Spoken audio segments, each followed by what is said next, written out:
a infertilidade, ela atinge o casal.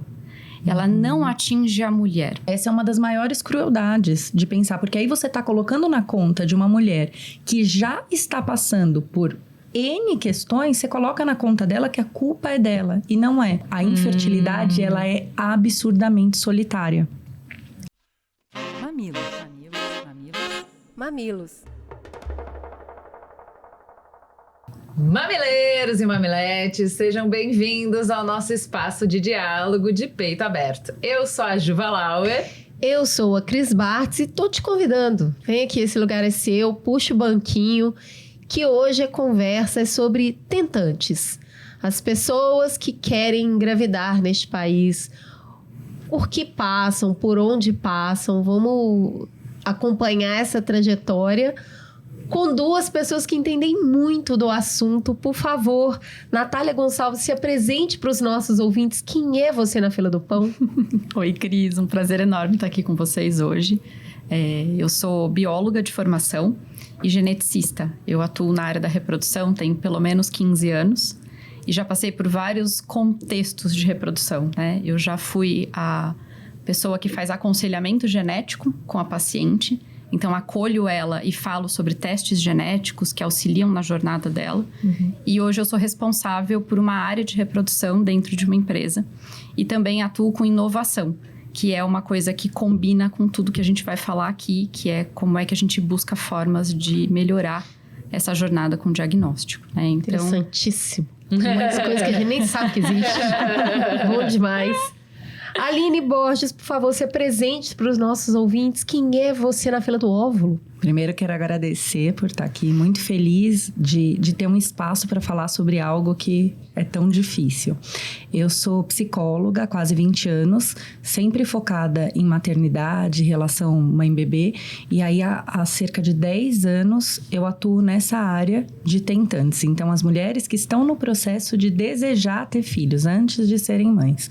E atuo, então, no consultório, recebendo essas mulheres e esses casais e acompanhando toda a jornada. Muito bom.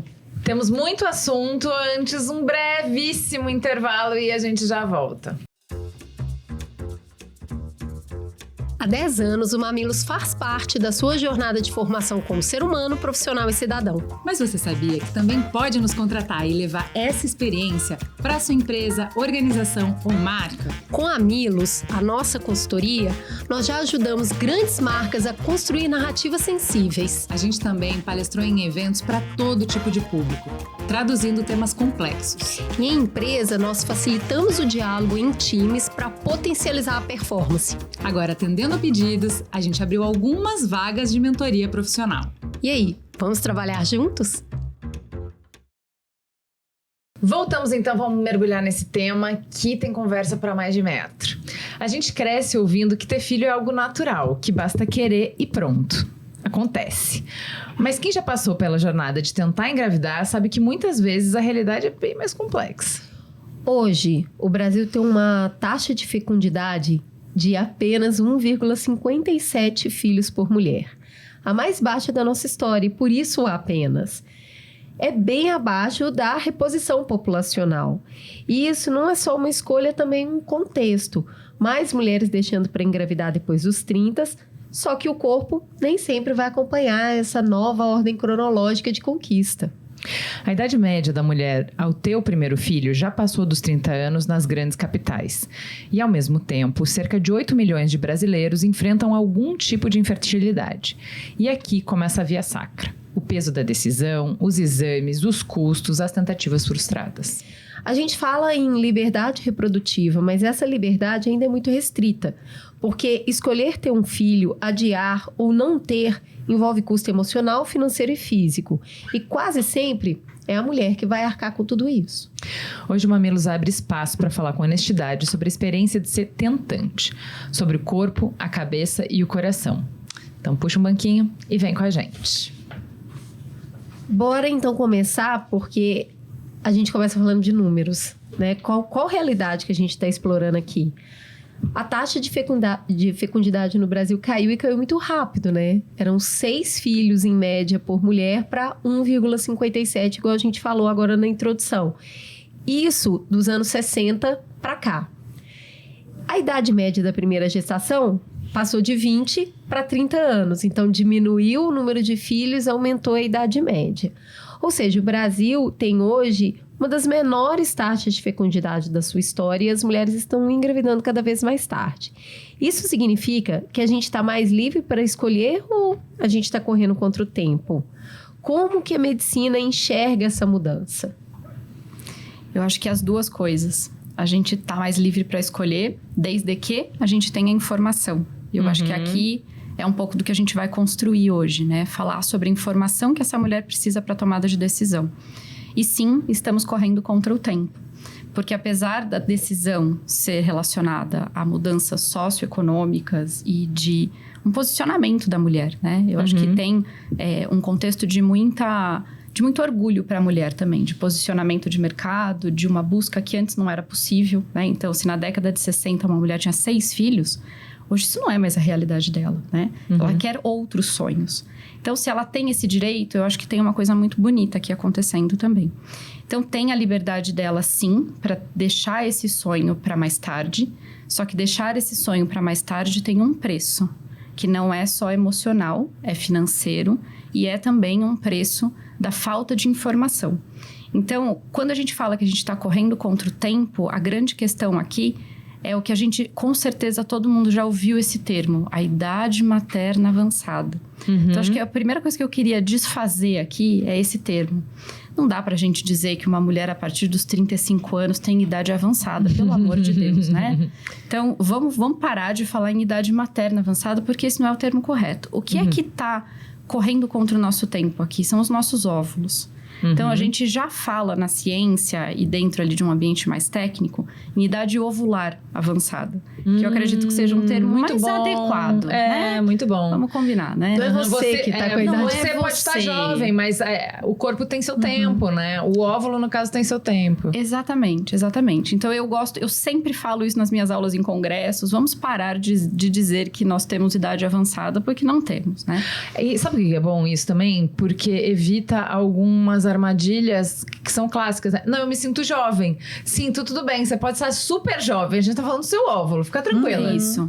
Porque isso carrega Tecnicamente, culpa. o que acontece é, quando uma mulher nasce, ela já nasce com todos os óvulos que ela vai ter ao longo de toda a sua vida.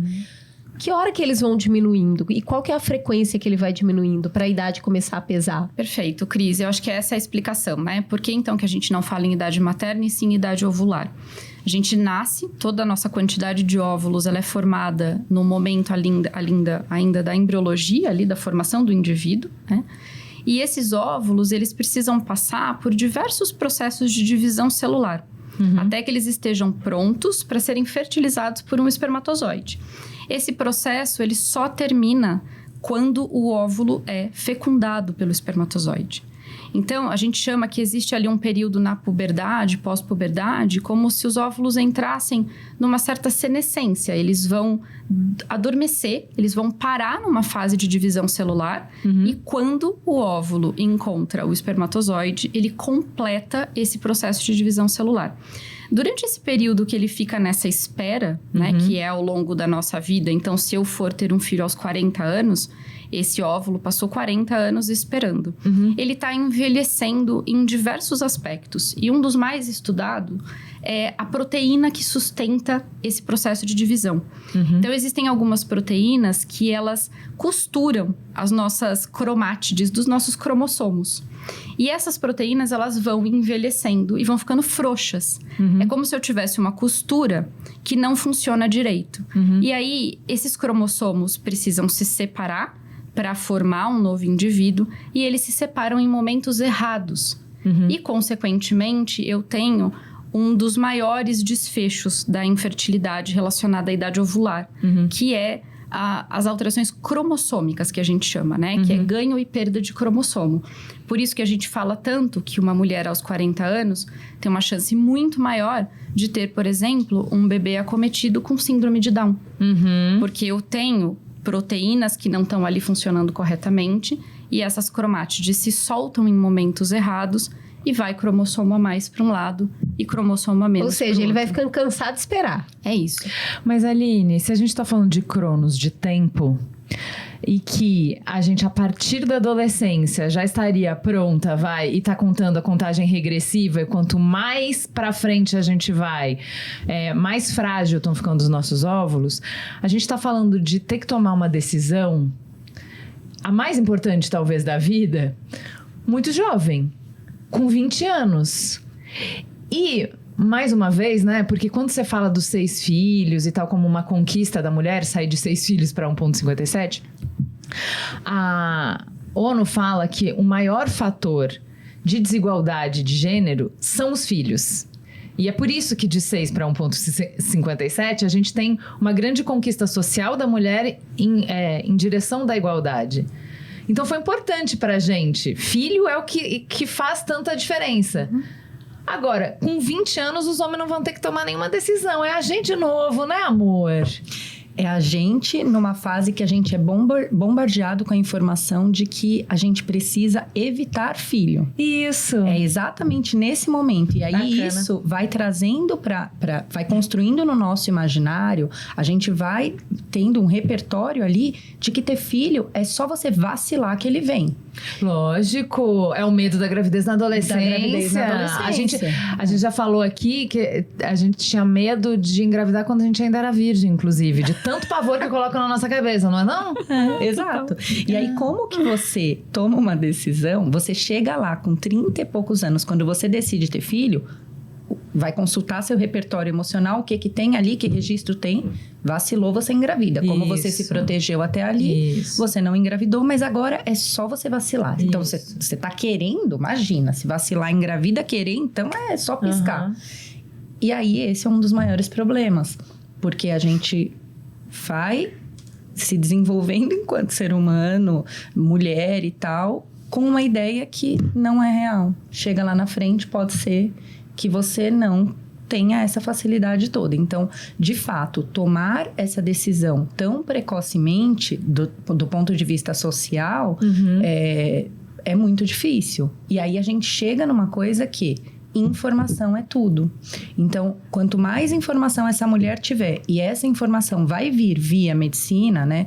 Então, a gente não pode esquecer que a mulher, ela vai ao médico especialista, ao ginecologista, muito antes de qualquer homem. Os homens não têm isso de ir muito novo ao médico. Então, essa porta de entrada de informação seria no ginecologista, de poder ali, com 20 anos, trazer essa informação, né? É claro que essa mulher não vai receber essa informação bem, um dia você quer ter filho? Poxa, não sei, tenho 20 anos, hoje que eu sei é que eu não quero. Mas ela saber que tem exames que ela pode não fazer com 20 anos, mas que existem exames simples de sangue que você vai ter a sua quantidade, a sua reserva ovariana. Então, existem caminhos que podem ser traçados se essa mulher souber. A questão é que a gente chega com 30 e poucos anos, 40, e a gente não sabe. E se depara com uma situação que a gente tem muito pouco para fazer. Vou fazer uma simulação boba. Seria mais ou menos, você chega no ginecologista ali com 17, 18, quando você começa a frequentar ali pelo menos a cada 2 anos para fazer acompanhamento, ele vai falar, olha, nosso plano tem que ser de longo prazo. Dos 20 aos 30 a gente vai evitar. Nos 30 você vai ver se quer. E aí, dos 30 aos 40, a gente vê como engravida. Podemos seguir assim? Então, a gente vai evitar desta maneira e vai acompanhar desta maneira. Isso. Seria mais ou menos isso? Um bom atendimento que, ao mesmo tempo, preocupa com o desejo particular, mas preocupa com a mudança desse desejo lá na frente. É isso? É isso. Abrir possibilidades. Abrir possibilidades, entendendo que você não precisa tomar a decisão agora, mas você precisa saber que a decisão tem consequências. Porque a forma como a gente aborda o assunto conta muito. Se eu virar eu tenho uma filha de 15 e a gente conversa sobre isso de vez em quando. Você pensa em ter filho? O que você pensa disso? E aí ela fala, sim. Aí daí 2 semanas, não, de jeito nenhum. Então é claro que ela não tem essa resposta. Então isso é uma divagação. A pergunta não é, você gostaria de ter filhos? A pergunta é, a gente tem um plano aqui de longo prazo que ele vai mudando. Não, o meu trabalho como seu médico é garantir que isso seja possível caso um dia você queira. Eu não preciso perguntar se você quer ter filho. Exatamente. Manter função de corpo, né? Se pensa. Quer dizer que você vai usar essa função. Exato. Manter função deveria ser o objetivo da medicina como um todo. Mesmo que você não use, você quer manter a função. Eu não conheci ninguém até hoje que tenha citado para mim que um médico solicitou um exame como antimuleriano. O que é isso? Nunca ouvi nem falar. Pois é uma dosagem sérica, então ela é feita num simples exame de sangue, assim como um hemograma, e ela mede a concentração de um hormônio que é liberado pelas células da granulosa, que é uma célula que protege os nossos folículos e libera esse hormônio. Então, quanto mais hormônio eu tenho sendo liberado a partir dessas células que protegem os meus folículos, maior é a minha concentração folicular. Percebam que a gente não está falando de qualidade. A gente está falando de quantidade, né? Então, não é o exame salvador da pátria que vai resolver a minha vida. Não tá garantido. Nada tá garantido, nada tá garantido, Cris. A gente vai falar muito sobre isso. Nenhum dos processos que a gente vai falar aqui técnicos garantem um bebê em casa, né? Acho que isso é muito importante. Mas ele é um indicador fundamental para saber se eu tenho uma reserva ovariana adequada. E ela vai ter medidas de acordo com a minha idade. Então, se aos 20 anos eu já tenho uma medida abaixo do esperado, já é um sinal de alerta. Essa mulher já precisa de um acompanhamento precoce. Imagina como vai estar essa taxa dela aos 30. Né? Então, digamos que esse seria um primeiro caminho, dentre outros exames básicos de acompanhamento de saúde reprodutiva, ultrassons, dosagens hormonais e outros exames, que normalmente são solicitados, né? Que falam sobre a saúde de uma forma geral, mas esse é um marcador muito importante de fertilidade e que ainda é pouquíssimo solicitado, né? A gente costuma fazer Papa Nicolau agora a cada 2 anos, né? Para fazer esse acompanhamento. Como que seria o acompanhamento do antimuleriano? Ele poderia acompanhar, vir junto com esse Papa Nicolau? A gente consegue aglutinar isso numa ida só ao médico? Com certeza, com certeza. Num check-up anual não tem porquê não fazer parte, né? E aí eu acho que esse é um ponto de partida, né? Se a gente for pensar em causas de infertilidade, a gente tem 40% das causas ali na mulher, 40% nos homens e um mix dos dois completando o resto. E aí, o cara deveria fazer um acompanhamento também? Pois é. Então, 40%? Pô, tá quase meia-mês. Acho que esse é a próxima polêmica aqui, né?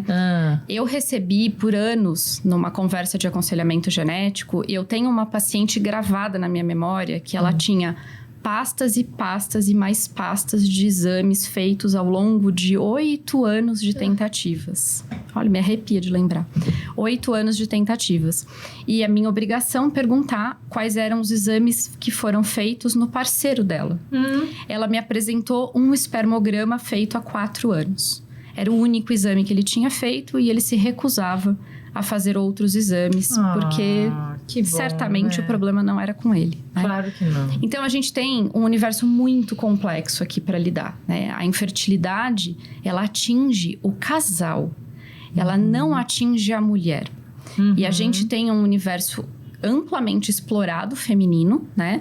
De investigações, desde exames de imagem, esterossalpingografia, que vão avaliar a integridade das nossas tubas uterinas, exames hormonais, exames de genética, que são super importantes, eu já vou falar deles.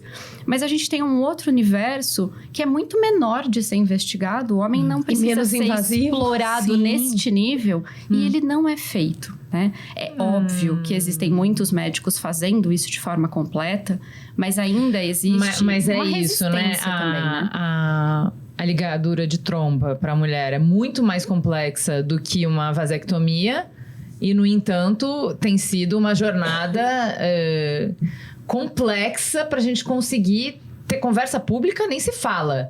Mas na conversa privada, no 1 a 1, a mulher conseguir convencer o marido de fazer. Então, realmente, o ônus do planejamento familiar sempre fica com a mulher. Agora, acho que isso já é um bom começo de conversa, que assim... Gata, antes de você fazer, já que pra ele é mais fácil, tira da frente os 40%, que são os mais simples.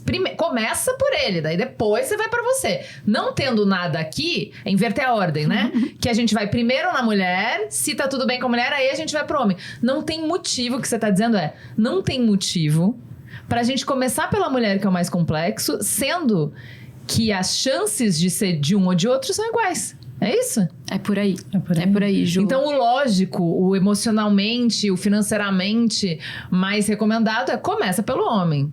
Fez todos os exames, garantiu que ele tá fértil, aí você vai pra mulher.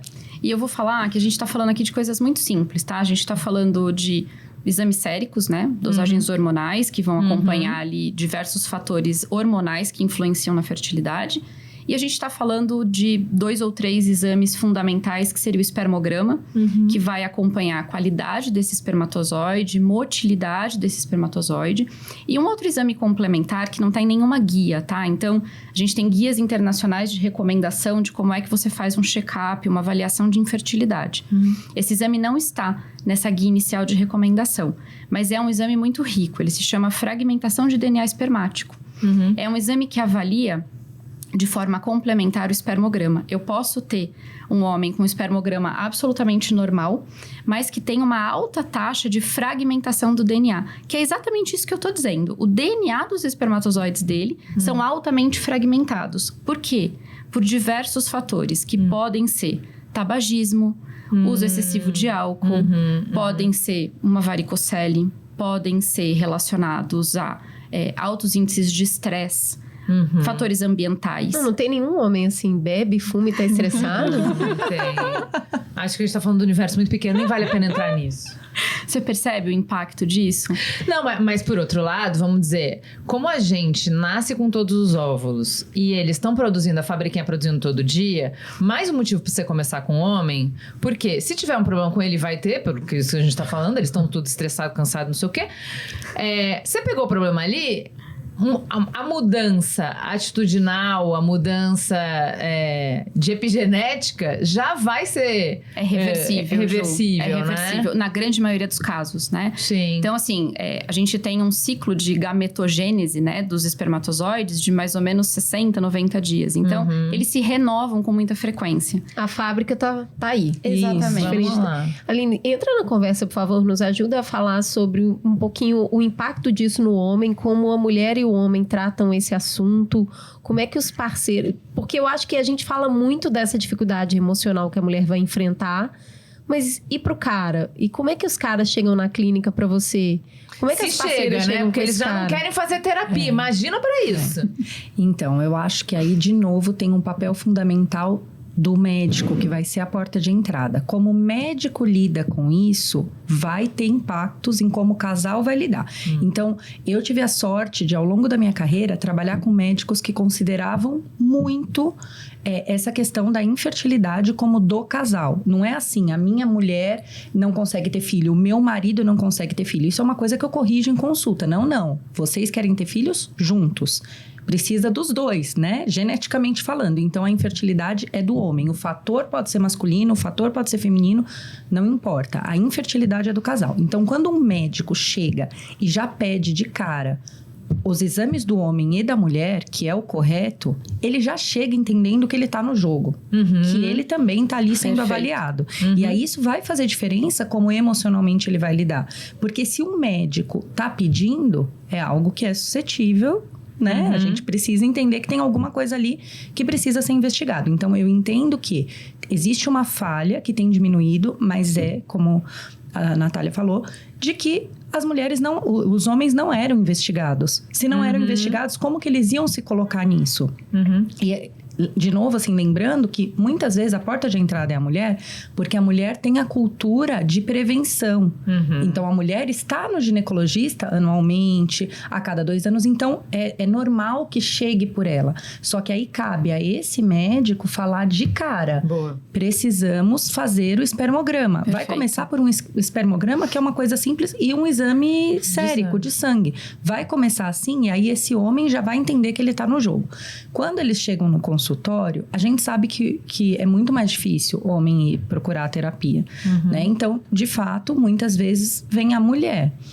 Os homens acabam vindo menos, mas isso vai depender de vários fatores, né? Então, assim, de como que tá essa relação, primeiro de tudo, como tá esse desejo por ter filho, é um desejo do casal de verdade? É um desejo só de um dos lados?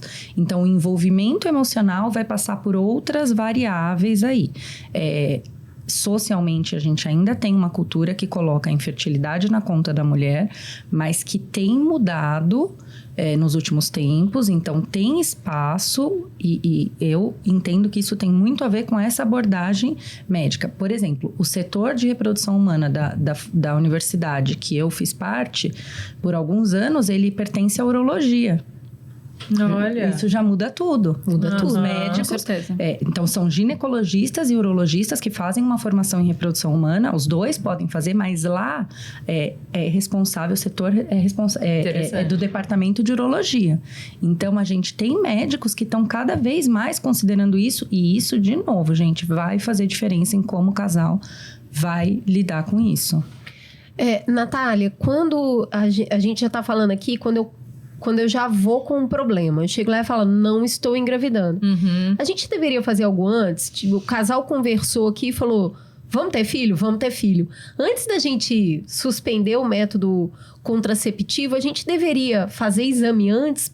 Ou vai tentando aí, só se não conseguir... Joga sem goleiro um ano, quando, né? Porque o que a minha amiga falou foi isso, joga sem goleiro um ano, e aí depois de um ano, aí a gente pode dizer que tem alguma dificuldade, Depende. daí a gente vai... Depende. Aí ela falou, quando ela chegou nessa, ela falou, pô, mas por que você não procurou um ano atrás? Ela falou, mas também, gente, cada hora vocês falam uma coisa, vocês querem me enlouquecer? A gente deveria, antes de vir ao médico, porque já está tentando há muito tempo e não está conseguindo... A hora que decidiu ter filho, deveria fazer alguma coisa? Depende. Acho que essa é a melhor resposta, né? Então, o que é infertilidade? Acho que é o primeiro conceito importante aqui, né? Infertilidade é um casal que tem tentativas frequentes, sem nenhum método contraceptivo. Frequente é o quê? Eu tinha certeza que essa pergunta ia aparecer gente, quando eu dissesse mas a isso. gente tem que fazer essa pergunta. Não existe uma conta mágica, né?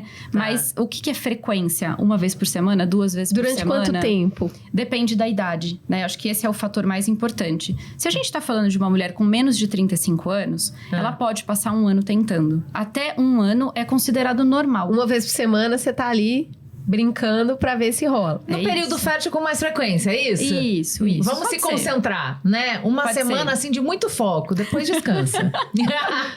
Essa uma vez por semana, concentra todas em uma semana e vamos que vamos. Mas, se essa mulher tem mais de 35 anos, o que as grandes guias nos falam é que são 6 meses de tentativa no máximo. Se essa mulher tem 40 anos, o recomendado é que ela não tente antes de procurar um médico, que ela já procure o médico. Então, eu diria que até os 35 anos, essa mulher pode tentar por até 1 ano, né? Esse casal pode tentar por até 1 ano, sem uma busca específica de um acompanhamento e sem achar que tem algum problema, né? Porque senão, a gente também transforma tudo num problema, né? Tá? Justo. Então, eu acho que tá tudo bem até aqui. A partir dos 35 anos, eu acho que um período curto de tentativa sem sucesso já vale uma visita no médico para fazer uma investigação inicial. E se a gente já tá falando de um casal que um dos dois, ou principalmente a mulher, tenham ali mais do que perto dos 40 ou mais de 40, não tem que tentar. Tem que ir direto pro médico para fazer todos os exames de acompanhamento. E aí, certamente, ela vai precisar de alguma intervenção. Então eu tô dizendo que uma mulher de 40 anos não pode ter um filho de forma Nem natural? te conto. Claro que pode, né? Nem te conto. Claro que pode, né? Mas a gente não pode trabalhar com essa estatística, né? E deixar Sim. o tempo passar. E a mulher descobrir, depois de 2, 3 anos, que ela não tem mais chance, né? Então, essa é a primeira conta. Aí, o que eu acho que nessa discussão do casal, como a gente tá falando sempre de casal, o que eu acho que fica difícil é que a gente tá com... eu vejo, pelo menos na minha geração, um pouco de dificuldade de bancar os seus desejos quando a gente é mais nova. Quando você chega perto dos 40, você fala, não, cara, eu quero ter filho mesmo. Antes, fica assim, ó, eu sinto que... Como fica essa... A gente foi muito oprimida pela conversa do relógio biológico. que os caras no date já falam, a mulher tá desesperada pra casar. Aquelas piadas do, o cara tá enforcado no casamento, porque ele foi enganado pra casar, porque o desejo de casar da mulher, porque ela tem um relógio contra ela. E o cara não, ele quer mais curtir. Ele tem tempo pra curtir, a mulher é que tem pressa. A gente não quer ser refém disso, e a gente fica, não. Eu sou igual a você. A gente tem equidade. Porque eu não quero ter filho, então estamos tudo igual. Então, eu percebo muito esse jogo, né? No jogo da relação, de que, não sei se eu quero ter filho, também não sei. E aí fica difícil de eu, por exemplo, ser taxativa, que é o que eu preciso para investigar opções. Se a minha porta tá aberta ou não. Porque se a gente tá falando que vamos ter que ir os dois, a gente vai precisar conversar nessa relação. Tá rolando essa conversa? Bom, eu acho que mais ou menos. Acho que a gente precisa pensar sobre isso e a mulher tem que colocar isso na mesa, porque de fato a gente não luta contra algo que está posto, biologicamente está posto. E aí o preço, quem vai pagar lá na frente vai ser ela, até pela quantidade de intervenções. Eu não tô falando nem de não conseguir ter filho. Tô falando de precisar passar por tratamento, precisar passar por investigação. Isso é infinitamente mais invasivo na mulher. O homem, ele tem essa listinha de exame. Nenhum que você coloca um líquido no útero e fica tirando o raio-x, né? Que é extremamente... A lista é infinita. Infinita, invasiva. Então, esse preço, quem vai pagar vai ser a gente. No corpo, no emocional. Não tô falando que pro homem não é sofrido. Eu tenho casos de que os homens são muito, muito impactados, em especial quando o fator é masculino, porque vai contra o que socialmente a gente pensa. Então, os homens se impactam e se impactam muito. O que eu tô dizendo é que esse preço dessa decisão, dessa falta de conversa lá atrás, ela volta pra gente. Então, é mais fácil você arcar com a decisão de colocar isso na mesa do que você deixar passar e falar, não, lá na frente eu vejo. Lá na frente você vê, de novo vai ser você que vai ter que chamar isso. Essa responsabilidade, né? Eu queria fazer uma aspa aqui nesse programa heteronormativo, porque a gente está falando o tempo inteiro de casal hétero, né? O homem e a mulher. Agora, os casais homoafetivos, as pessoas que estão solteiras e são pessoas gays, a gente está falando aqui de quem tem útero e de quem produz esperma. E essas pessoas vão passar por processos que vão de fertilização e tudo mais, porque elas vão fazer de outra maneira a chegada desse bebê. De qualquer forma, elas precisam estar atentas a isso. Tanto os homens quanto as mulheres, certo? Precisam. Eu acho que só complementando a fala da Aline, a gente tem um outro cenário se essa conversa não for colocada na mesa, né? Então, se você não chamou o cara para bater esse papo antes, você tem um caminho seu do congelamento de óvulos, né? Que é um caminho seu. Eu não sei o que eu quero, eu não tenho um parceiro definitivo, mas eu quero, de alguma forma, me garantir. Então, antes do congelamento de óvulos, também falta informação, né? Isso eu não queria saber qual é a idade que a gente deveria considerar isso. Tipo assim, por exemplo, dentro do que a gente falou de preservar a função, eu acho que tem o caminho do médico e tem o meu caminho indivíduo. E o meu caminho indivíduo é, do mesmo jeito que eu faço a faculdade para aumentar minha chance, isso não me garante nada, mas eu invisto nisso. Se eu acho que filho é importante, eu acho importante no sentido de talvez eu queira, talvez não, mas é uma grande decisão. Em que momento da vida eu deveria investir nisso, já que isso é grana e isso é um investimento biológico? O procedimento não é moranguinho, não é uma coisa fácil eu não gostaria de passar por isso a menos que eu precisasse de fato. Sim. Em que momento eu deveria fazer isso? Sim, é uma questão cultural também, né? A gente aprendeu que eu só vou procurar qualquer tipo de tratamento ou intervenção se eu precisar. A gente tá fazendo uma mudança aqui, né? Não é se eu precisar. Eu tenho. Eu espero não precisar, mas eu tenho. Não quer dizer que você vai usar aquele óvulo congelado, né? Quando a gente deve falar sobre isso? Eu diria que no mundo ideal, a gente está falando numa faixa etária de 20 a 30 anos. Seria o mundo ideal, uma contagem nova, altíssima, né? De folículos, de alta qualidade, né? Porque aqui a gente não está falando só de quantidade. A gente também tem o impacto do tempo em relação à qualidade, né? Você pode ter, com 40 anos, uma quantidade razoável de óvulos, mas eles podem não ter qualidade, né? Então, entre os 20 e o 30 seria o mundo ideal? Seria o mundo ideal. Quanto A gente que eu não vou gastar vive. para fazer isso entre 20 Como e 30? que é o processo? É um processo de indução hormonal para que esses folículos eles sejam estimulados e uma coleta em laboratório, né? A gente fala que numa média de valores entre 20 mil, 30 mil, Só alguns pra lugares coletar. menos, para fazer o congelamento dos óvulos. E aí eu vou ter que pagar, tipo, uma uma anualidade? mensalidade. Isso, você vai pagar uma Da mensalidade. geladeira. Que eu diria que é em torno de R$1.000, 1.000 e pouquinho. É por ano? Por ano, não é mensalidade, é anual. É taxa anual. Agora, se ela vai fazer super jovem essa coleta, 25 anos, ainda assim ela tem que estimular? Por que tem que estimular se ela já tá com tudo ali em dia? Por controle, né? A gente tem que controlar esse momento da coleta. Então, ele pode ser induzido por hormônios, ele pode ser em ciclo natural, depende de cada contexto e aí é uma decisão do médico, a forma como ele vai fazer essa coleta, né? E eu acho que, além do processo de coleta nesse mundo ideal, a gente tem o mundo mais real, que são pacientes que chegam ali entre 30 e pouco, 35 anos, que é uma média super aceitável, né? Então, também não vamos desesperar aqui meninas de 20 anos que elas têm que sair correndo atrás de congelamento de óvulos, né? Não, é porque A assim, grande 20 maioria mil tá- para uma mulher de 40 anos, ela vai se virar e vai tentar achar isso. Pô, com 20 anos, Não, eu mal conseguia exato. pagar o aluguel, Não, cara. adivinha? Não dá. Além da terapia, você vai bancar congelamento de óvulo. Pô, Não dá, gente, não dá. é realmente Eu assim... acho que o mundo real são as pacientes ali entre 30 e 35 anos, né? Mas a gente tem mulheres com 38, 40 anos congelando óvulos. Mas é uma conversa entre mãe e filha. Eu vejo isso acontecendo daqui a pouco. Sabe?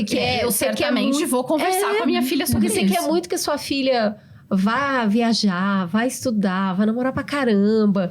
E aí, como que você vai fazer pra ajudar ela lá no futuro? Mãe, né? Você vai falar, vamos dar um jeito aqui. Ó, a Cris sabe, eu fico revoltada que é a mulher que tem que pagar isso. Revoltada!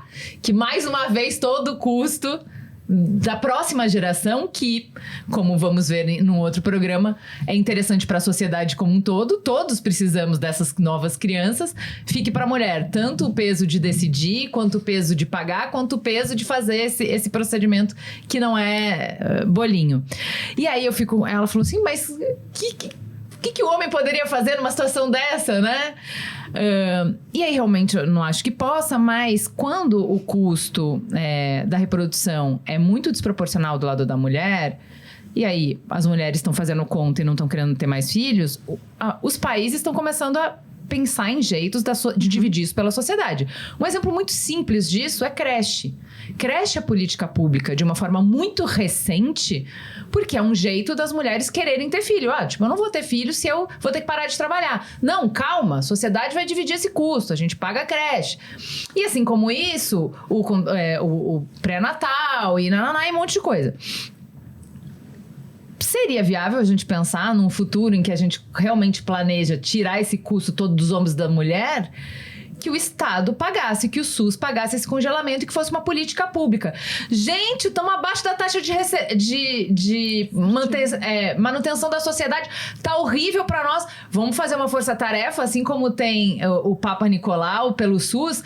Gente, a gente vai ter o banco de todas as mulheres desse Brasil com 29 anos, que é o mínimo de tempo de pagar anualidade, né? Com 29 a gente colhe de todo mundo e tá garantido, gente. Aqui no Brasil não tem essa coisa de fertilidade. É isso? Acho que tem muitos aspectos nessa sua fala, né? Eu acho que o primeiro deles a gente tá falando aqui de um processo que não traz garantia. Olha, acho que isso então é muito eu vou pagar 30 importante. mil mais 1.000 por... 30 mil pensando 20 mil e mais 10 anos. 30 mil eu vou gastar e não tem garantia. Não tem garantia. Quais são Ju? as taxas de chance? A gente está falando aqui de duas taxas importantes, eu diria. De sobrevida, de pós-descongelamento, né? Porque esses óvulos eles vão ficar congelados por 5 anos, 10 anos, 20 anos. A taxa de sobrevida é altíssima. A gente está falando de 95%, 96% de taxa de sobrevida.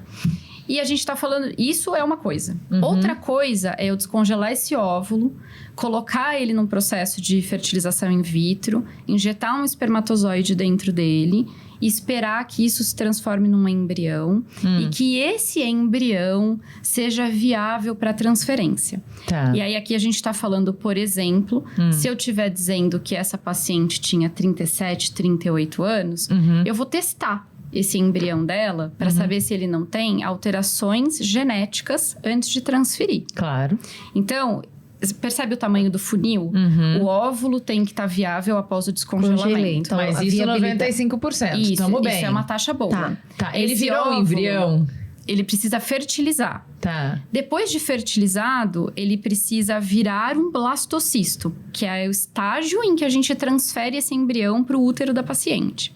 Tá. Quando ele vira blastocisto, eu posso, não é obrigatório, mas eu, como geneticista e navegando no mundo da genética, é natural que eu traga isso para a conversa, né? Existem testes genéticos que avaliam uma parcela de condições que podem ser evitadas.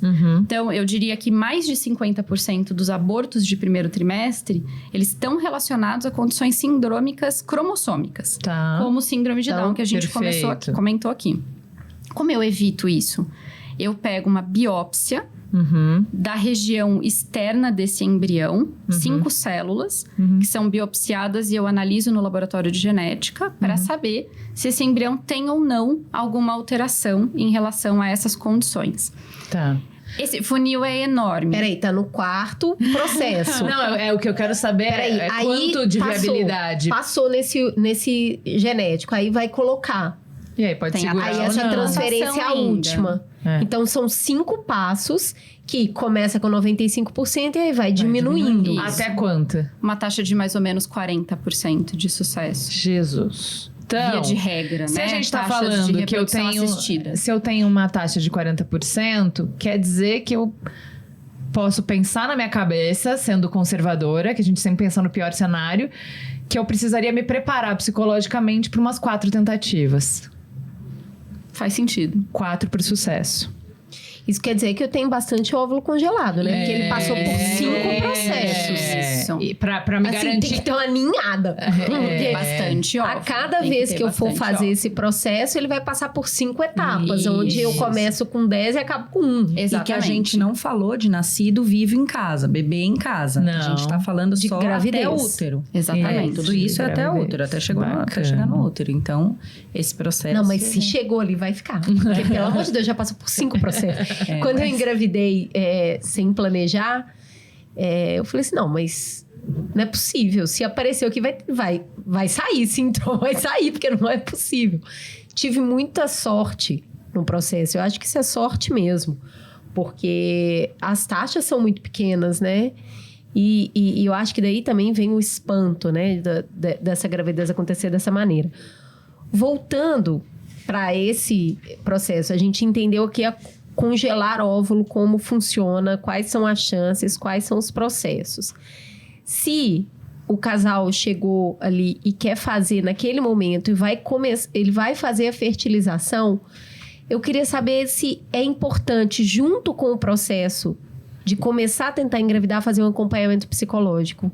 É preciso, não é? Porque... Para mim, assim, é fundamental pelo menos uma sessão de orientação. Entender qual E vai é ser esse junto os processo. dois, é? Pode ser juntos, né? O ideal seria juntos, mas às vezes quem vai seguir... O ideal é que nesse primeiro momento seja o casal para uma orientação mesmo, e aí podem seguir juntos ou não. Tem alguns casos que é normativo pelo conselho, inclusive. Os casos que envolve recepção de gametas. Então, ovo doação, sêmen de doador. Esses casos precisam de um parecer do psicólogo para o conselho de medicina, dizendo que as pessoas estão entendendo todas as coisas que estão envolvidas nesse processo, até porque envolve envolve terceiros, né, e tal. Então, esses casos, isso é normativo. Agora, Podia ser para tudo, né? Podia. Porque o processo via adoção também tem um parecer psicológico das pessoas que estão passando pelo processo. Quem que quer ter o filho, se as condições. Então, assim, tá pro assistido também, vamos abrir para todo mundo. Então, assim, mas isso evoluiu muito, muito. Quando eu comecei a atuar com isso, gente, eu não tinha espaço. Não tinha espaço. Eu procurava médicos até para falar, olha, tô aqui, se precisar. Não tinha espaço. Sim. Hoje em dia, assim, ao longo desse tempo, eu já fiz parte de diversas equipes que, assim, o que a gente fala, eles seguem. Então, assim, olha, essa pessoa não tá em condições de passar por um processo agora. Emocionalmente, essa pessoa, assim, tá muito desconectada do que o processo de fato é. Porque gente, assim, são muitos degraus. Pô, é E a uma cada terapia de casal da maneira ideal. Terapia de casal focada para reprodução. Isso. Aí se você recebe o casal, que é um clássico que a gente sabe que é a relação não tá boa, mas a gente vai ter um filho, porque daí vai unir o casal. Então, acontece ainda? É raro, mas acontece muito? Acontece, e aí eu sou a pessoa que falo, assim, eu não tenho nenhum problema com isso, de trazer essa realidade, de falar, olha, claramente vocês não têm clareza do que é esse processo. Então, assim, de como é um fator estressor, se tá difícil vai ficar bem pior. Se tá bom, vai unir. Exato. Os índices de divórcio no primeiro ano de um filho são enormes. E você não gastou dinheiro. E Se tiver dinheiro E você não envolvido. foi invadido de todas as formas numa coisa que era privada. Então, a relação sexual, isso já é um fator, tá? Pra ter um suporte emocional. Pois é. Uma coisa que era de foro privado, você começa a ter diversas pessoas fazendo parte. Então, isso já é uma mudança, né? Você já tem que virar Leva uma todo chave. mundo pra cama. Exato, leva todo mundo para um cenário que Não, era e uma totalmente coisa que privado. teoricamente era divertida, instintiva, vira mecânica, programada, Obrigação. planejada e funcional. Eu acho que a maior questão é essa, né? Eu queria saber isso tecnicamente e emocionalmente. O que vira o sexo quando a gente tá falando de... acompanha o tempo, acompanha a temperatura corporal, acompanha não sei o quê. Como isso é tecnicamente, depois eu queria que você contasse como isso é emocionalmente. Eu acho que isso tem um impacto gigantesco no processo, né? O que a gente sente do lado de aconselhamento genético é que os casais estão no limite deles. Já chega no limite. Porque é um processo desgastante financeiramente. A gente está falando aqui de valores. A gente tem todos os tipos de cenários, né? Casais que, para eles, está tudo bem dispor de 4, 5, 10 ciclos até conseguir. Casais que lutam muito e juntam dinheiro para fazer uma tentativa. É isso que me dói. E aí se frustram naquela tentativa e aí não encontram um caminho para continuar. Né? Então, é uma somatória de fatores. E eu acho que o que a Aline colocou é muito importante. Eu também vi esse crescente do poder da análise psicológica disso, né? Até porque é o que você estava falando antes de se o recomendado é 1 ano de tentativa antes, quando o cara chegou no seu consultório, ele já tem 1 ano de frustração. É isso. 1 ano do comercial da Boticário, da mulher olhando e chorando com resultado negativo, da sogra ligando e perguntando, dessa vez deu, e ela tendo que dar o boletim familiar de que mais 1 mês não deu. Exatamente. Ele já chega pra Exatamente. você devastado. Não tem o cenário de, gente, vamos começar, estamos aqui verde, livre, leve e solto. Não é esse casal que chega pra gente. Não é esse casal. E a verdade é que o contexto é muito complexo porque são muitas barreiras. Então, a gente tem que falar sobre o suporte psicológico. O casal precisa querer a mesma coisa, né? Esse processo desconecta muito o casal. E sempre tem um que tem ali um desejo muito maior do que o outro no meio dessa tormenta toda, né? E aí começa a acontecer um conflito entre o casal. E aí, imagina como é que o sexo se coloca no meio desse conflito. Delícia, né? Gostosinho. Exatamente. A gente tá tentando... Somos tentantes sem tentar. Sem tentar. Tentantes não praticantes. É muito comum. É muito comum. Muito É comum. raro, mas acontece muito. Isso é comum. Mas o que tem que ser o Peraí, sexo? O que é o sexo funcional? Explica funcionalmente. O que é? Quais são os dias? Quais são as condições? A CNTP do sexo reprodutivo? Eu acho que não tem muito segredo, né? Eu acho que a grande o grande fator aqui que pode aumentar as chances é o período ovulatório, né? Todas essas conversas que a gente escuta de fica com as pernas para cima, escolhe tal dia porque a chance de ser menina é maior, nada disso é cientificamente comprovado. Então, não tem uma... Posição, periferia... Não tem um guia que o médico vai te entregar, tem as suas relações sexuais da fertilidade. Embora você pode usar essa situação para colocar a sua posição preferida em pauta. Com certeza. A grande questão aqui é a nossa chance muito maior no período ovulatório, né? Então, que acontece quando? Esse é o único acompanhamento que vai acontecer num período específico ali do ciclo, né? Então, você menstruou, tem ali um período de 15 dias, 10 dias... A partir do primeiro dia da menstruação. Que vai acontecer o seu ciclo ovulatório. Existem aplicativos, exames de farmácia que te ajudam a acompanhar esse momento de ovulação exata. Corre pra casa. E é isso. É o único fator ali de guia para a relação sexual, né? O resto é mito, não tem absolutamente nenhuma comprovação científica. Indo para o lado emocional, Aline, eu tô fazendo a seguinte trajetória. A gente, desde muito jovem, está acostumada a resolver problemas de saúde, a conversar com as nossas amigas sobre isso, né? Eu tô trocando aqui, nossa, menina, toda vez que eu vou ficar menstruada, eu fico com muita espinha, o que você faz? Desde muito cedo a gente faz isso. O homem não faz esse tipo de conversa, não tem esse tipo de troca, ele não vai no médico a cada 2 anos, desde os 17 anos, de repente ele dá de cara com essa situação. Me parece natural que esse cara tenha uma resistência. Como que o casal chega e como que o cara pode, a parceira ajudar o cara a conversar e falar, sei que é foda man, mas a gente vai ter que ir. Então, aí eu vou te trazer uma informação que é surpreendente. As mulheres também têm dificuldade de falar sobre isso no geral. A infertilidade, ela é absurdamente solitária. Por quê? Porque como a gente tem... De novo, né? O nosso repertório diz que vacilou, engravida. Quando você se depara com essa dificuldade, você tem uma questão social de se achar menos. Você não consegue algo que a amiga... E aí isso é clássico também. Você começou a engravidar, não tá conseguindo, a amiga engravidou, Não, sai uma grávida do bueiro. Você põe o pé na rua. Exato. Sai grávida do bueiro. Todo você mundo só fica encontra grávida. Pessoas que a assim... cunhada que você não gosta engravida. A melhor Sem amiga querer. que nunca quis ter filho engravidou sem querer. Então, é uma trajetória absurdamente solitária. Quando eu comecei há 10 anos a lidar com esse público, né? Existia uma coisa que já foi até apresentada em congresso e tal, que as mulheres criavam codinomes de perfis no Instagram, em comunidades.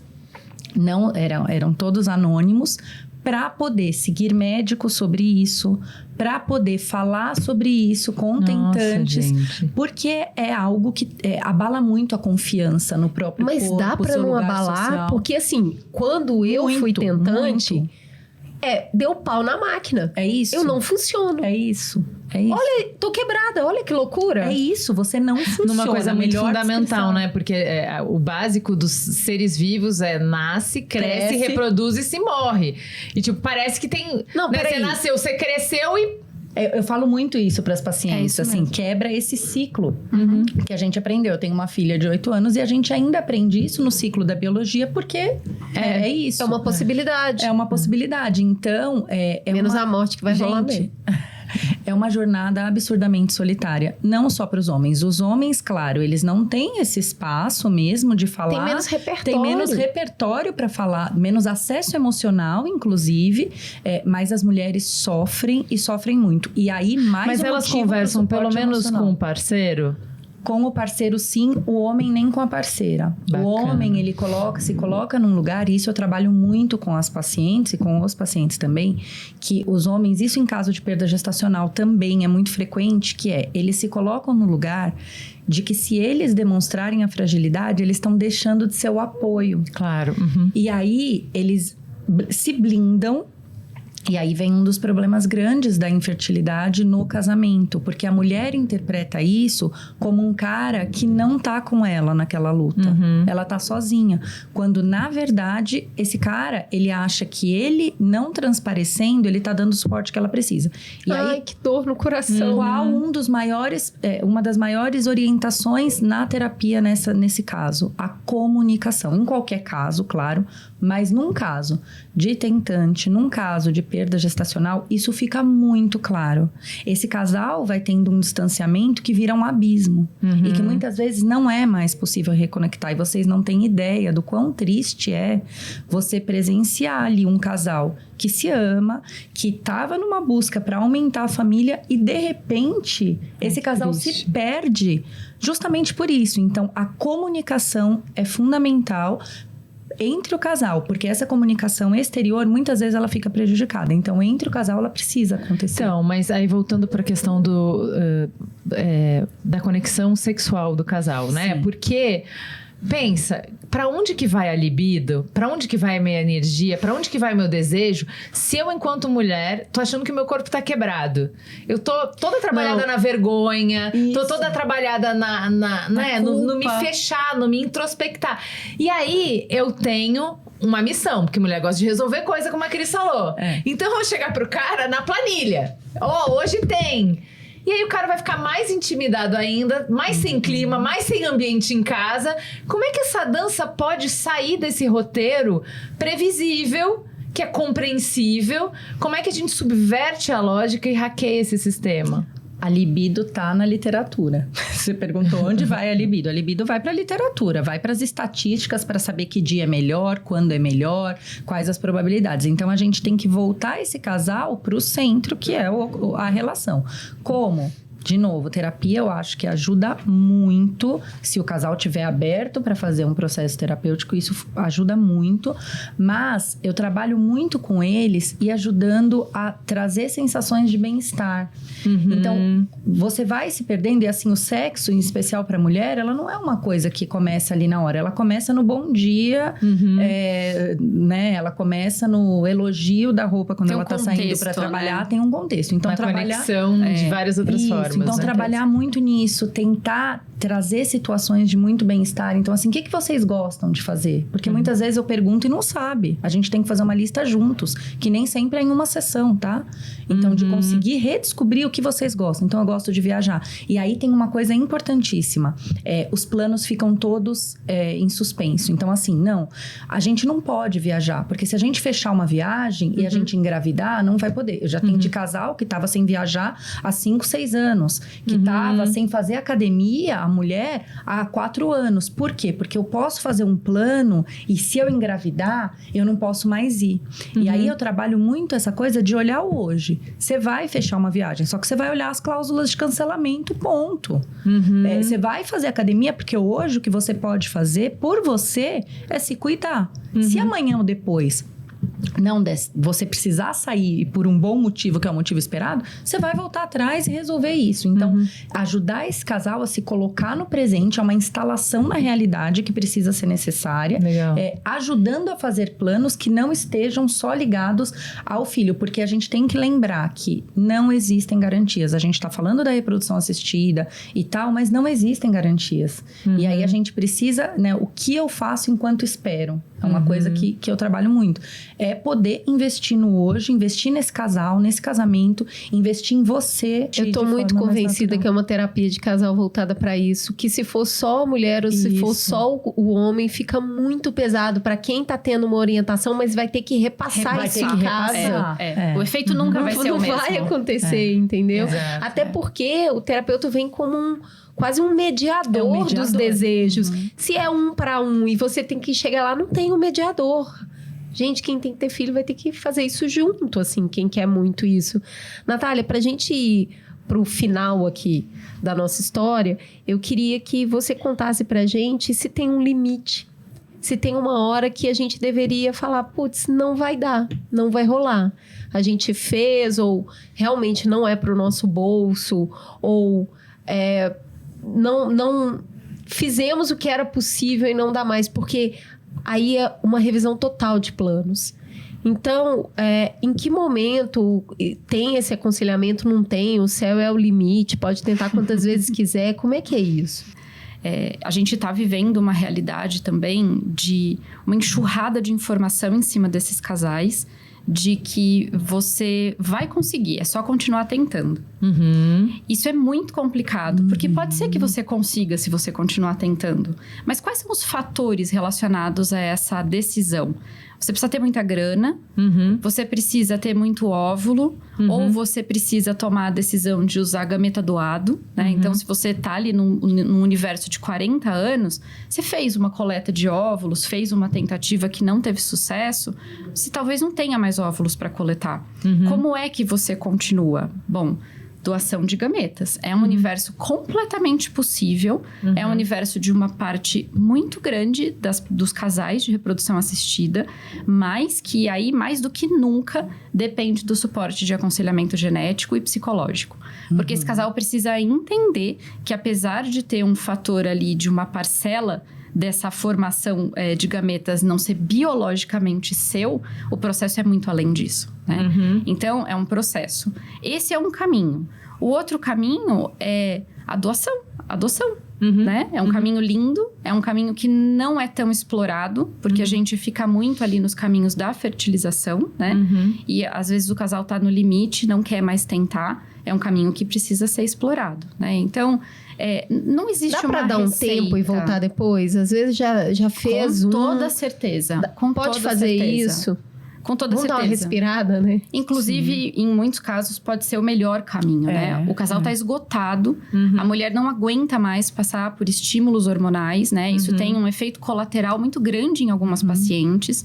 Tem o desgaste emocional, né? Pra gente preparar o bolso, pra gente entender, quem vai fazer a fertilização precisa ter uma poupança. Do que a gente tá falando aqui para um falando ciclo? de 4 vezes. A gente falou de congelamento de óvulo.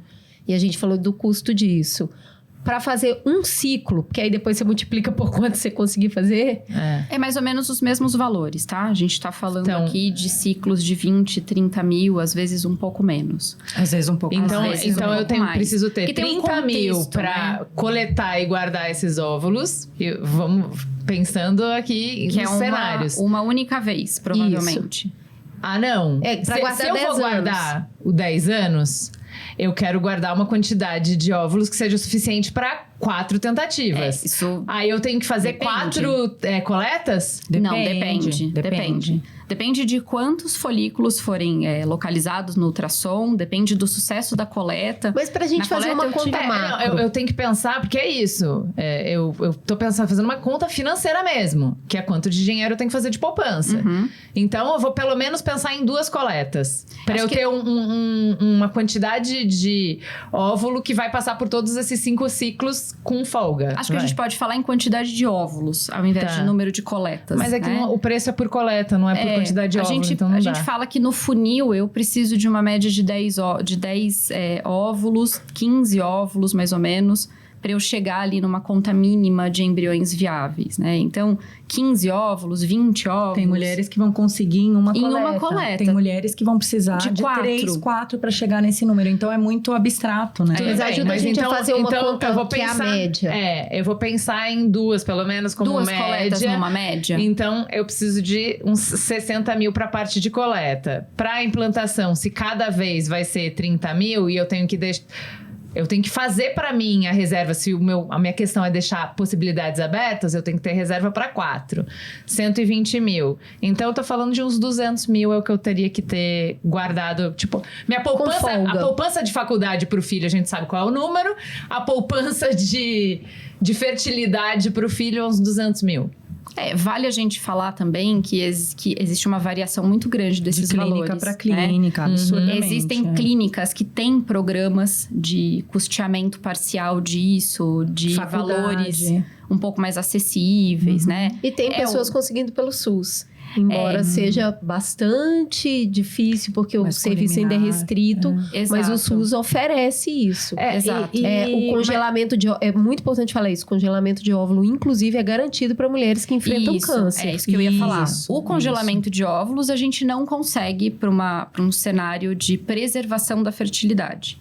A gente consegue no cenário de oncofertilidade, né? Que isso já é uma grande vitória. Sim, com certeza. Né? São pacientes que estão ali destinadas a perder a sua fertilidade num tratamento de quimio ou de radioterapia. E elas têm a possibilidade de fazer isso antes. E eu acho que vale reforçar aqui também que isso também passa pelo médico que precisa indicar isso para a paciente antes de começar o tratamento. E que tem um medo muito grande nisso da paciente perder o timing do tratamento dela, porque ficar viva é muito mais importante do que preservar a fertilidade, né? Mas o processo é muito curto. A gente está falando aqui do que de 20 dias. Então, é muito válido que a paciente passe por isso e o SUS vai oferecer essa possibilidade para ela. E o homem também. Casos de câncer. Exato. Sim, eu tenho um amigo que também fez isso. Também. O homem também. E existem laboratórios de fertilização no SUS, né? Que proporcionam esse processo inteiro que a gente está falando aqui pelo SUS. Qual é a grande dor? A demanda é muito maior do que a oportunidade que o laboratório tem, né? A gente está falando de serviços de altíssima qualidade, né? Mas a demanda é muito maior, então a espera para essas pacientes é muito grande. E aí é um processo totalmente contraditório, né? Você está correndo contra o tempo, mas você tem que entrar numa longa fila de espera. Gente, mas é praticamente assim, inacessível para a grande maioria dos brasileiros, esse valor. Ele é inacessível para a grande maioria. Eu acho só pra gente não... Acho que a gente rodou muito ao redor de congelamento e fertilização in vitro. E infertilidade não tá restrito a isso. A gente tem várias causas. E aí, para causas diferentes, tratamentos diferentes, que podem ser menos invasivos ou mais invasivos. Você quer nos dar um panorama de pelo menos as 4 top causas e quais são os seus tratamentos? Só pra gente entender que às vezes não vai ser tão complicada a jornada, né? Perfeito, Ju. Não quer dizer que a paciente tem ali uma dificuldade que ela vai obrigatoriamente ser encaminhada para um serviço de reprodução assistida, né? As causas são muito diversas. A gente tem causas uterinas, causas tubárias. A gente tem fatores genéticos que são muito importantes nesse processo também. E às vezes uma intervenção mínima ou cirúrgica, né, para corrigir esse processo na paciente, permite com que ela tenha uma gestação natural. Né? Então, tem um processo ali, endometriose, por exemplo, que pode estar associado à infertilidade. A paciente vai receber o acompanhamento dela, que pode ser cirúrgico ou não. Né? E o desfecho pode ser uma gestação natural. Né? Então, acho que esse é um fator importante. Para o homem, às vezes ele tem um espermograma completamente alterado. E aí, quando você conversa com esse homem, você descobre que tem fatores ambientais, de estilo de vida, muito importantes ali, causando esse olhar de espermograma tão alterado. Uma mudança de conduta, um uso de um antioxidante, vitaminas, mudança de estilo de vida, alimentação, atividade física. Depois de alguns meses, esse acompanhamento pode reverter o cenário. E esse casal pode conseguir chegar numa gestação natural, né? Então, eu acho que tem muitos cenários. O ovário policístico também é uma causa bastante difundida, né? Sim. Ovário policístico, não sei se vocês já passaram por isso, né? Mas na nossa infância / adolescência, era muito comum a gente chegar no ginecologista e tudo era ovário policístico, né? Eu comecei a tomar anticoncepcional com 12 anos. Comecei porque com eu tinha 14. ovário policístico. Que provavelmente não era, né? Ovário policístico é uma síndrome que tem muitos fatores, né? Não é só a contagem de folículos ali que direciona essa síndrome, né? Tá, mas você não falou da mais importante, que é o mais comum, que é preocupação, porque quem preocupa não engravida. Que daí a gente resolve só relaxando, não é, Aline? A Aline deve ouvir muito isso, né? Relaxa, porque acho que metade das coisas ela resolve, e aí metade é você ensinando as pessoas a relaxar. E aí, gente, não sejam cruéis com quem tá tentando engravidar. Você entende por que eu falei que é solitário? Porque quando você abre a boca, muitas vezes o que você escuta é isso. Então, as mulheres, os casais... Você escolhe não falar, Você escolhe não falar para não ter que ouvir isso. Se confunde o público e o privado nisso, né? O que é apoio, o que é da minha vida privada e eu não quero contar. E aí eu acho que é uma escolha muito individual. Tem gente que vai contar porque quer companhia, tem gente que não vai contar porque vai se sentir invadida. Invadido. É isso. É uma escolha muito pessoal. Então, assim, a gente tem fatores emocionais que podem estar envolvidos. A literatura até fala, mas fala muito mais da questão do quanto a infertilidade impacta o emocional. E não o contrário. Muito mais do que o contrário. Claro que uma mulher que está num quadro depressivo, um transtorno depressivo, a gente não está falando do relaxa no sentido de, olha, você anda triste. A gente está falando emocional no sentido de um transtorno de ansiedade, um transtorno depressivo. Coisas que, inclusive, a mulher está tomando medicação e tal, ou o homem também, e vão alterar, né? Pensando, então, no estilo de vida. A medicação tal pode alterar. Agora, essa é uma das maiores crueldades de pensar, porque aí você está colocando na conta de uma mulher que já está passando por N questões, você coloca na conta dela que a culpa é dela, e não é. Até nos casos de infertilidade sem causa aparente, que é uma estatística alta, não significa que a culpa é dela, não significa que ela está causando, que o homem está causando, significa que a medicina não tem condições ainda de entender qual é a causa. Inclusive, você deve acompanhar isso. Muitas vezes é diagnosticado com infertilidade sem causa aparente numa clínica, chega anos depois e uma clínica descobre a causa. Então, tem não é aparente agora, né? Pode ser transitório. Isso. Tem uma questão, a gente vive num país muito religioso, né? A maioria das pessoas no Brasil professam alguma religião. E tem essa questão é o abençoado que recebe o filho, não é o abençoado que recebe o filho. Como dá para conciliar um processo que é técnico, biológico e tudo mais, sem desdizer a fé? Como que a fé pode acompanhar esse processo? A gente tem estudos agora recentes dos últimos meses que falam muito da importância da fé e da religião em quadros médicos, em doenças. Então, isso está ficando comprovado de que a fé pode ter um apoio fundamental nesse processo, né? Então, acho que aí cada um vai ter um entendimento de acordo com a religião, de acordo com o seu entorno e a sua relação com a fé.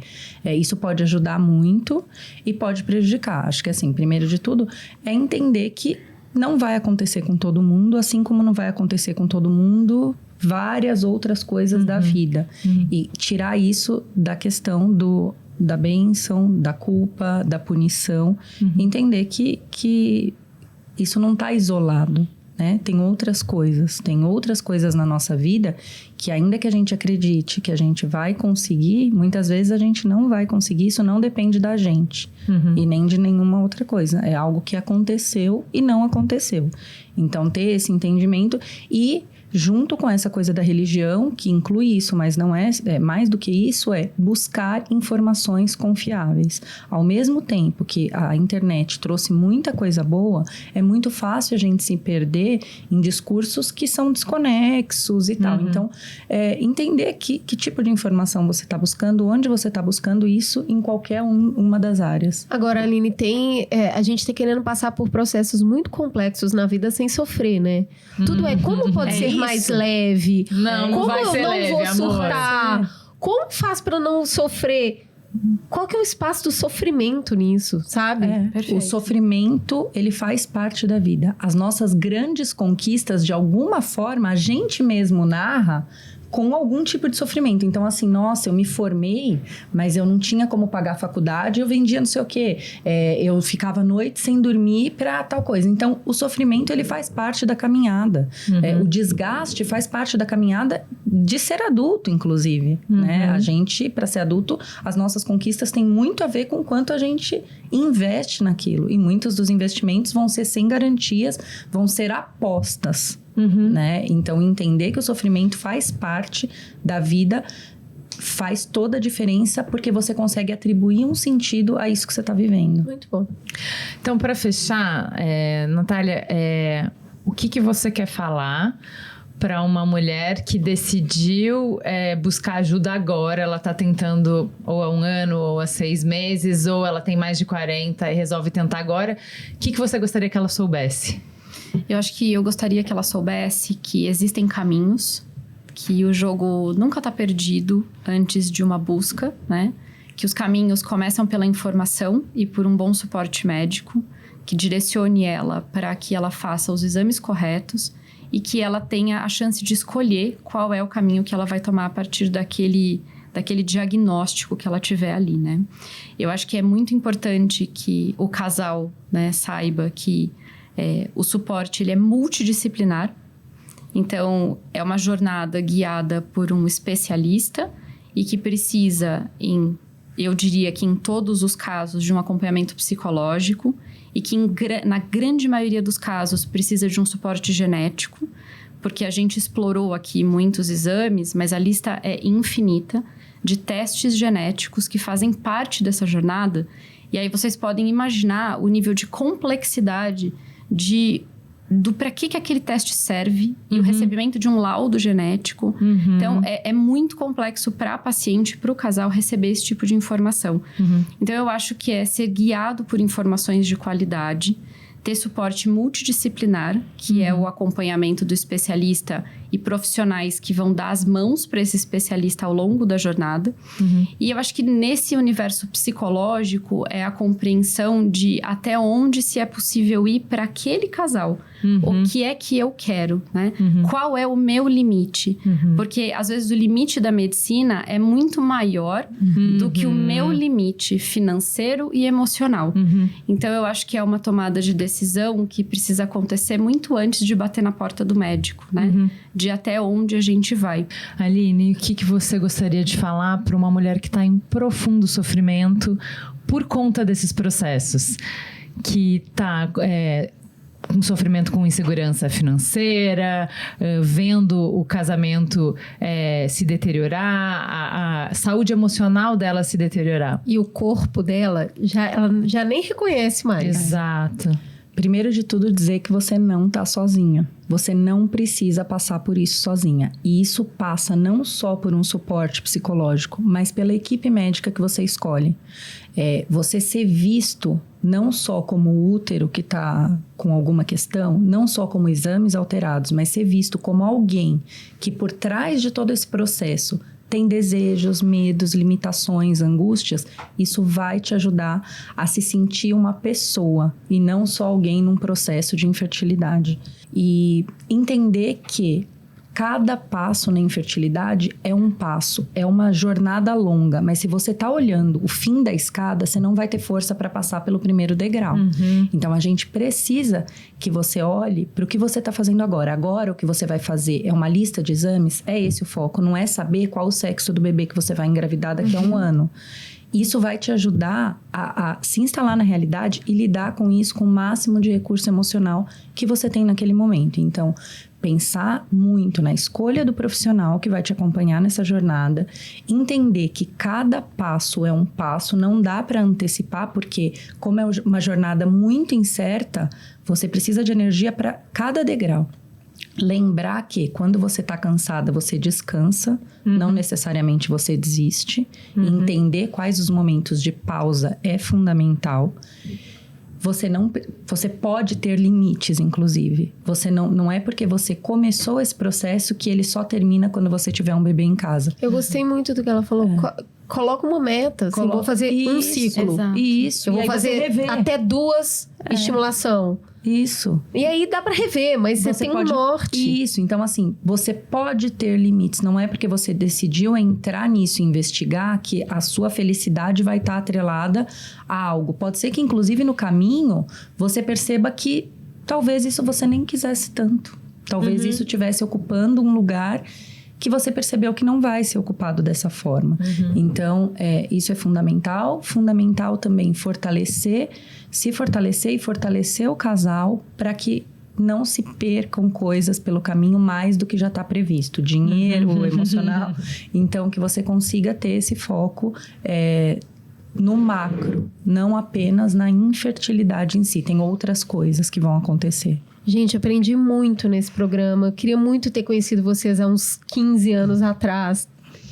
Sim, tem muita novidade, tem muita segurança no jeito de falar. Agora, eu saio desse programa com uma convicção, assim. A gente fala, não precisa ser solitário, você não tá sozinho. Mas se for um casal seja de que tipo for, se a gente está falando de uma paternidade mais ativa, que o homem vai ter que dar banho, alimentar, levar na escola, levar no médico, a paternidade ativa vai ter que começar aí. É lógico. Esse negócio, eu faço todos os exames. A Juliana estava falando, como é que a gente equipara um pouco mais, né, esse peso?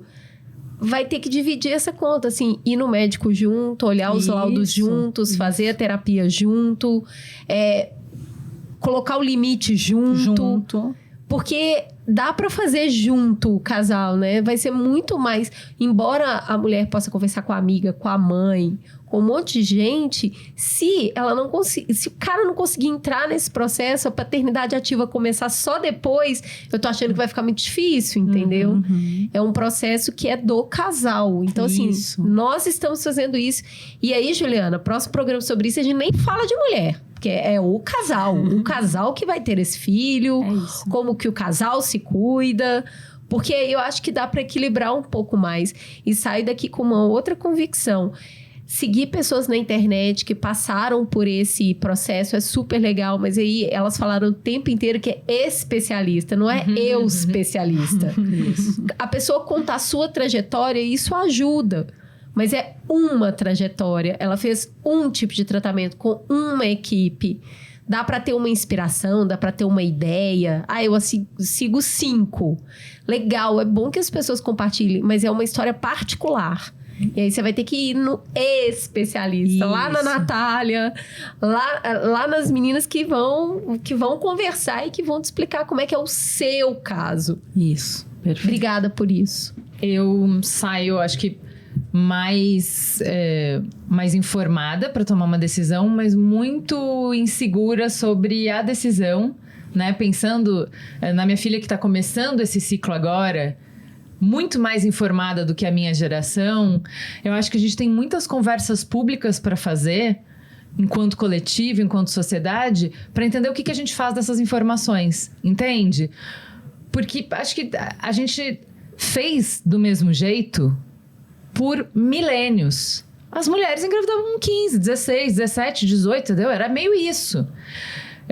E a gente tentou fazer diferente dessa vez. E a gente empurrou para trás. E a gente tá pagando um preço por isso, mas também tem os louros disso.